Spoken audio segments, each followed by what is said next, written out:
အားလုံးပဲမင်္ဂလာပါခင်ဗျာ BG Home Beating PK ကနေတော့ပြန်လည်ကြိုဆိုလိုက်ပါတယ်ခင်ဗျာကျွန်တော်ကိုအောင်ပါကျွန်တော်တို့အခုလက်ရှိထိုင်းနိုင်ငံဘန်ကောက်မြို့မှာနေရှားကုမ္ပဏီလက်တွဲပြီးတော့မှအင်စီတုတ်ရှင်လုပ်ငန်းကိုဦးစီးလုပ်ကိုင်နေတဲ့ဒီကြောက်ဖြစ်တယ်လို့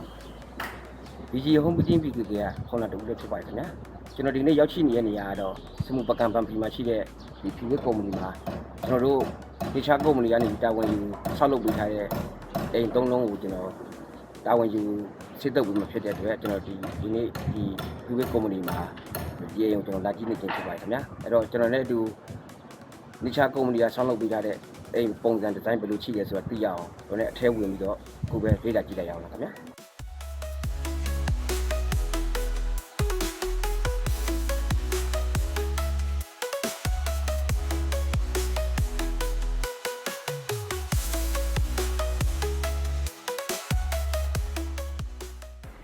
ကျွန်တော်ဒီနေရာမှာက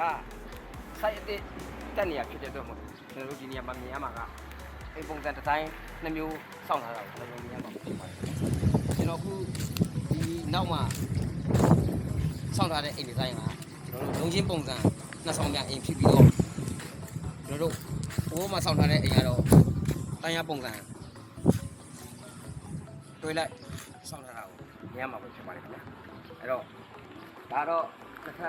လုံးချင်းပုံစံအဆောင်ပြအိမ်ဆောင်းတာဖြစ်ပြီးတော့ဘောမှာတိုင်းရပုံစံအတွဲလိုက်ထောက်တာကခုကျွန်တော်နဲ့ပတ်ကြည့်လိုက်ရအောင်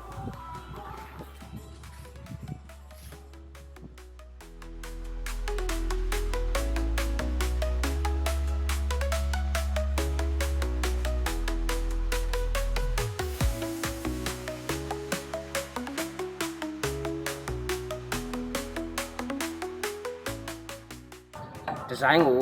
ကျွန်တော်တို့ဒီပုံစံဆောက်လုပ်ပေးထားဖြစ်ပြီးတော့စေးပုံစံဒီဇိုင်းကလည်းကျွန်တော်ဒီပုံစံပဲတုတ်ပြရမှာဖြစ်တယ်ပြောမှာကျွန်တော်တို့ဘက်ကကျွန်တော်နေရှားကုမ္ပဏီကတာဝန်ယူဆောက်လုပ်ပေးထားတဲ့အိမ်ချမ်းကိုဆက်ကြည့်လိုက်ရအောင်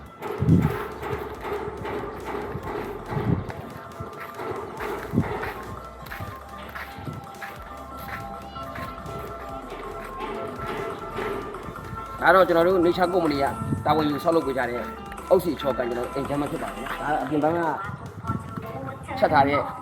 ကျွန်တော်တို့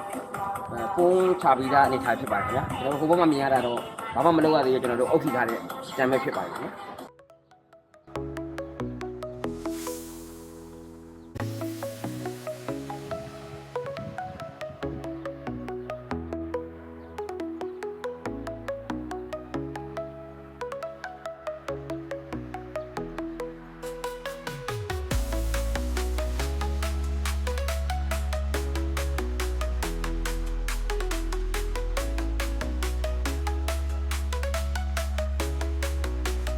ကျွန်တော်ဒီနေ့ရောက်လာတာအချိန်မရှိတဲ့အတွက်ကျွန်တော်အိမ်ရဲ့အတွင်းပိုင်းကိုတော့ကျွန်တော်မရိုက်ပြနိုင်တော့ဘူးခင်ဗျအဲ့တော့နောက်နေ့အချိန်ရတဲ့အခါကိုကျွန်တော်အတွင်းပိုင်းရဲ့ဖွဲ့စည်းဖို့အနေထားကိုကျွန်တော်ထပ်ပြီးတော့ရိုက်ပြပြီးမှဖြစ်ပါတယ်ခင်ဗျကျွန်တော်ရဲ့ BG Home Beating PK Channel လေးကိုအပိနေကြတဲ့ဒီလိုမျိုးရှင်းပြကြမယ်